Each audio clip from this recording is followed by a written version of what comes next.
Welcome to another episode of Erik Wait Whiskey Studies, and in this video, going to do a head-to-head between the Glenmorangie 10-year-old original and the Tobermory 12-year-old single malt Scotch whiskey. Now, the Glenmorangie 10-year-old was aged in first and second fill ex-bourbon cask, bottled at 43% alcohol by volume, and in my neighborhood, 35 to 40 bucks, somewhere around there. The Tobermory 12-year-old is also aged in ex-bourbon cask, bottled at 46.3% alcohol by volume. It sells for a lot more at 90 to 95 bucks in my neighborhood. So this is a pretty close comparison, and it's quite a challenge because the price difference is so huge. Now, granted, the Tobermory has a higher ABV than the Glenmorangie. Glenmorangie is distilled in taller stills, so it tends to have a lighter spirit. But on the nose, similar fruit profile. I get orange on both of them. Both have a floral component, distinctive maltiness. I get a little bit of apple pie, cinnamon, baking spices, vanilla. I would say the Glenmorangie is more expressive, but just a little bit. But the Tobermory has more of a malty character to it on the nose. There is a vanilla character there in the Glenmorangie that I like. It reminds me of an orange popsicle. But the Glenmorangie, as I said before, has more of that cereal, malty, grainy character. On the palate, I'm going to start with the Glenmorangie since it's lower in ABV.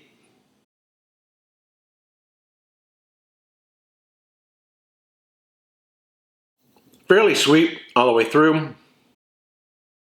Orange, vanilla, baked apples, apple pie, cinnamon, nutmeg, clove, vanilla. Pretty much the same from the front in the middle and into the finish. Moderate length finish and a nice maltiness there on the background. Glenmorangie, not only this one, but a couple of other bottles. And I just bought another bottle of the Quinta Rubin and the La Santa in the new bottling. It has a very distinctive sort of light spirit. I'm not talking about the ABV, it's just the way the spirit comes across on the palate.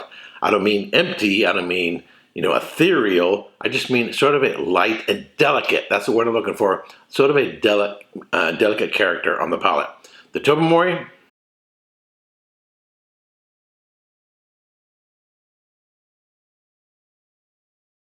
making this motion with my hands. The Tobermory, by comparison, has more weight. It sort of spreads more around to the sides of the palate.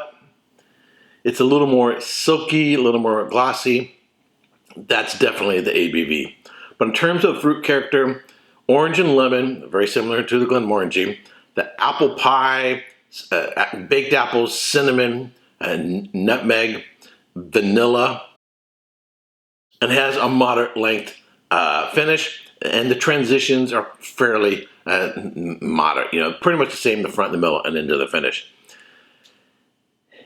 If I didn't know better, there's a sense in which it almost seems like these are like distant cousins, and essentially the Tobermory is more or less a more heavier spirit, heavier mouthfeel version of Glenmorangie. So they're really passable. In the price differences between these two, what you're really paying for is just that little bit of extra heft, a little bit more mouthfeel, but qualitatively, they're fairly similar. So the big seller is on the mouthfeel. The big seller, particularly on the mid palate, is that little bit of extra ABV. But otherwise, in terms of the fruit character, they're very similar. Length of finish, they're very similar. Now, which one would I recommend? If you could get them at the same price, Tobermory, absolutely all the way. If there were only a $10 difference, I would say, only $10 more for the Tobermory. I'd say go for the Tobermory. But the Tobermory is at least in some markets, twice that of the Glenmorangie. So I think in terms of the value play of Glenmorangie, I'm going to go for the Glenmorangie. I'd rather have 2 of these than just 1 of these.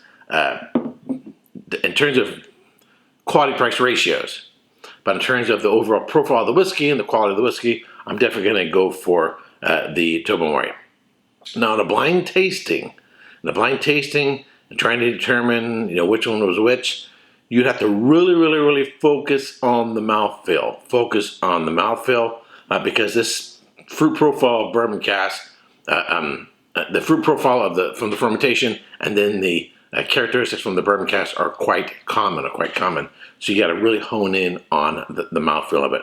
All right, that's it for this video. If you subscribe to this channel, I want to thank you very much. If you've not yet subscribed, but you like watching my videos, I would greatly appreciate it if you would subscribe or ring the bell to be notified for when I go live or posting a video. And until next time, sláinte. Hey, don't forget to subscribe and check out these other whiskey videos.